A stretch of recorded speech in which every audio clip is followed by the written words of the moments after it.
everybody, it's Josie here. I'm going to be doing a TBR today, but this is a TBR that's kind of going to run the whole of 2019. So what I'm talking about is the books that I'm going to be reading for the Reading Women Challenge. Now, Reading Women is a podcast. They've got a great webpage and podcast, and they basically talk about reading books by female authors. And that's something that's really close to my heart. I have a goal that I read mainly female authors, particularly when it comes to genres such as horror, science fiction, thrillers. I think sometimes female authors aren't as prevalent in those genres, so I think trying to make a conscious effort to read more female authors is always a good thing. And they put out a challenge every year, so I'm going to be taking part in the 2019 challenge. I've got my book here because there's a lot of challenges and I need to remember them all. And I'm going to go through my current TBR for the challenges. So like I said, this basically runs the whole of 2019. So some of the books I'm not that sure on what I'm going to read for that particular challenge. Some of them I don't have yet. So obviously for the ones I do have, I will show you. For the ones I don't, they're a little bit TBR. And I think I'll be revisiting this throughout the year to talk about the books that I've read, kind of like progress and what I've thought. And then also update you on my TBR as I go along. So anyway, so here goes. Like I said, it's a bit of a long one, so sit back, relax. So the first category is a mystery or thriller by a woman of colour, and I want to read Kindred by Octavia E. Butler. I don't have the book with me because I haven't actually bought it yet. It's in my little wish list basket on Waterstones, but it is one of those books that I've just been meaning to read. I actually meant to read it last year, haven't gotten to it yet, but that's definitely the one I'm going to choose for this category. Then the next one is to read a book by a woman with a mental illness. I read a really good one last year. I think it was called Eleanor Oliphant is Completely Fine, which was brilliant, and that was around kind of mental health and agoraphobia, and it's a great book. So I want to find something in that vein again this year. I haven't found it yet, so I will keep you updated on that one. Then the next one is to read an author that's either from New Zealand or Nigeria. I did read a wonderful book again last year by a Nigerian author called Under the Odala Trees. But this year I think I'm going to read, this has just been released, and again, I haven't actually bought it yet. It's kind of on my to buy once I get paid at the end of the month list, but that is My Sister the Serial Killer. And the author's Nigerian, and it sounds so much fun. As much fun as a serial killer can sound. So the premise is one woman's sister seems to be killing all her boyfriends, and the other woman kind of has to deal with the fact that her sister's a serial killer. I suppose it kind of falls into the mental illness category as well, because serial killers are a bit loopy generally. But that's the one I'm planning for, that one. Then a book set in Appalachia. I don't think I've ever read anything set in Appalachia, so I actually need to do a bit of research on that one, because off the top of my head I was trying to think of something that would fit that category, and I haven't found anything. If you know of any great books set in Appalachia, please let me know, put it in the comments. Then children's book, one that I can actually hold up and show you. So I've actually just read this in January, but I'm going to pick this one, Pages & Co. by Anna James. This is a beautiful book, both outside. I mean, it's gorgeous. Look at that. And then inside you've got all these like drawings, and the text goes all funny, and it's just a really beautiful book. It's really lovely. Tilly and the Book Wanderers. So basically it's about a little girl who lives with her grandparents in a bookstore. Her grandparents own a bookstore, and she can wander into the pages of her favorite books. So it's a beautiful story. I think Anna James, I think this is her first novel. She did a wonderful job. She's a UK writer. And yeah, I love this. So I really like that book. The next one I've got is a multi-generational family saga. And for that, I've picked this one here, The Seven Sisters by Lucinda Riley. Again, this is one that's been sitting on my TBR shelf, I think for over a year now. It's literally just been languishing there. It is a long book, so it also fulfills one of my other personal challenges to read more big books. I think this is like almost 600 pages. So this is basically following these family of women throughout the ages, and I believe it has to do with kind of a rich family. They live at Lake Geneva. There's kind of secrets in the family, and you follow them through the generations. So I think that hits the mark. And I know I keep seeing them sort of in the charity shops and that there's loads of other books by Lucinda Riley, and I think there's follow-ups up to this, but because this is so big, I want to kind of read this first and see whether or not I like it, and then if I do, I can read the follow-up ones, but you know, better to be safe than sorry. Then the next one is a play, which again, I don't know yet what I'm going to read for that. If you have any suggestions, let me know. A novella, the next one is a novella, and I'm going to read this one, Ali Smith, The Girl Meets Boy.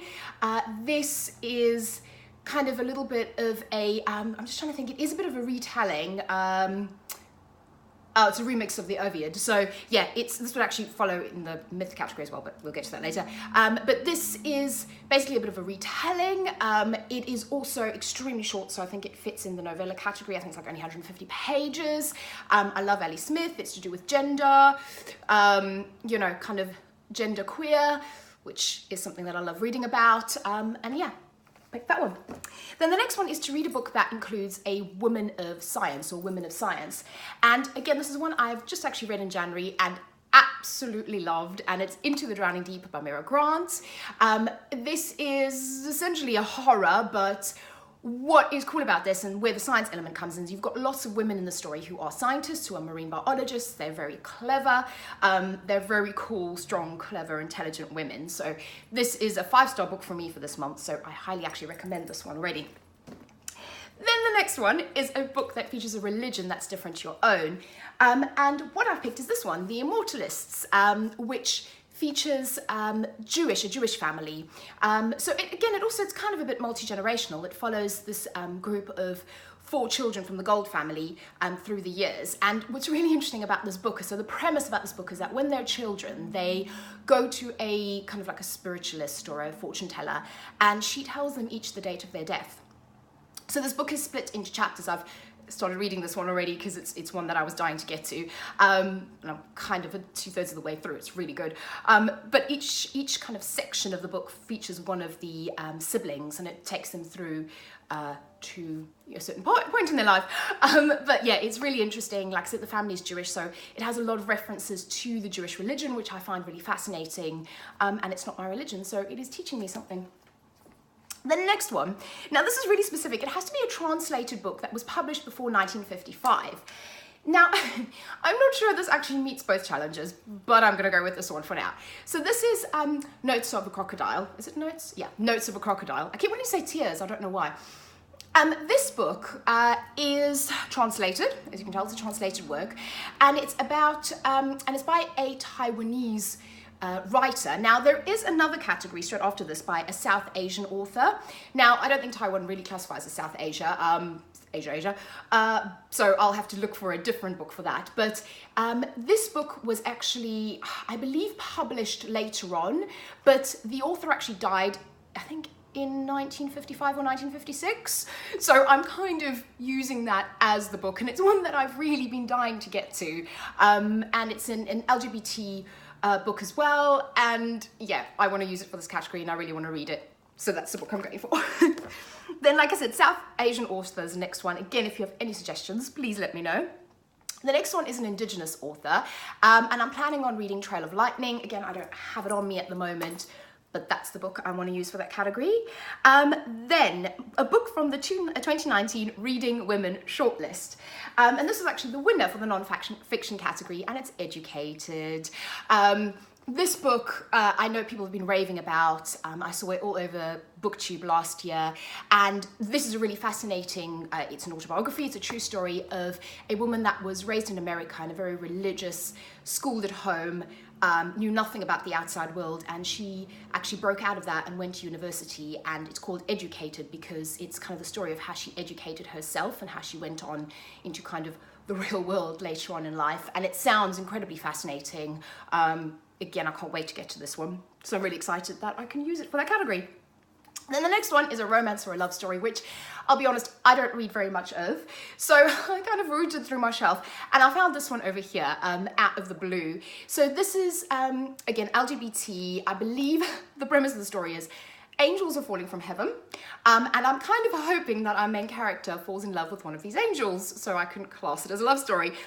I guess that's what's going to happen. It's a YA book, you know, like I said, lesbian, angels, there must be some romance in here somewhere. So that's the one I'm going with.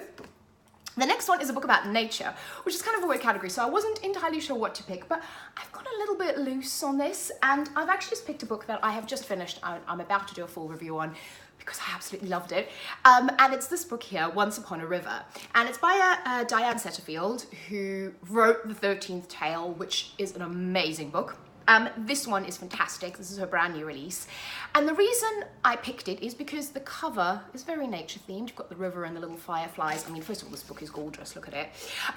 But second of all, there are bits in this book, so it all centers around the river and around the River Thames.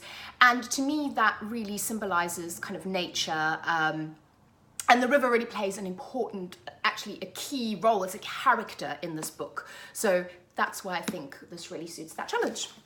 Then the next one is to pick a historical fiction book, and I have picked this one over here, Kate Atkinson Transcription, and this is about a woman who in the 1940s was a spy for MI5, and then 10 years later sort of her past comes back to haunt her. So we're talking about the 40s, 50s, 60s, I assume. So I'm classing this, to me, as past history historical fiction, because I'll be honest, I'm not a huge fan of historical fiction.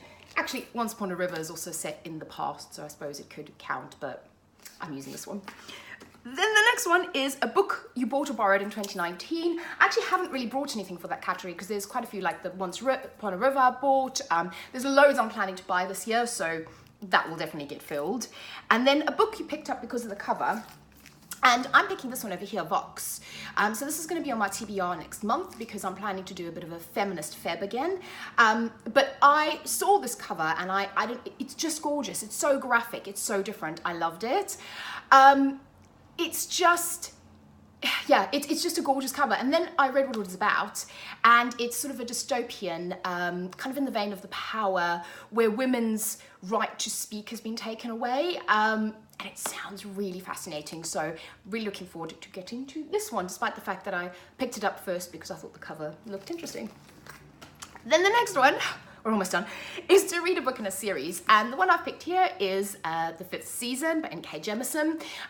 This is also an author of colour, woman of colour, and this is a sci-fi dystopian fantasy queer series, which just sounds brilliant. So this is the first book. Again, if I like it, I think it's going to be on my TBR next month as well. If I like it, I will continue on with this series. The next one is to read a Lambda Literary Award-winning book, and this is from last year. This book won, it's Her Body and Other Parties, and again, I have been dying to get to this on my TBR for Feb, being feminist Feb for me, and I've heard nothing but good things about this book. It's supposed to be hard, it's supposed to be good, it's supposed to be interesting, just about women, about their bodies, about queerness, about feminism, totally up my alley. And also, can we talk about gorgeous covers? I love that cover, it's beautiful. And then the last one is a myth or a retelling. Now, I do have a book that, again, I'm planning to buy next month that's coming out on softcover because I'm cheap, which is the Book of Joan, which is a kind of a retelling, a fictional retelling of Joan of Arc, which I'm really interested in, love Joan of Arc. But the one that I kind of pick alternately, and I'm going to read both of them, let's be honest, is this one over here, is The Forest Wife. I've actually already read this. I read this years and years ago when I was a child or teen, sort of preteen. And basically it's a retelling of the Robin Hood story from the perspective of women, so it's a kind of a feminist retelling of the Robin Hood story. So Robin Hood is a bit of a myth, a bit of a legend, so I thought this would work, but then also, like I said, Book of Joan, definitely going to get that, definitely going to read that as well.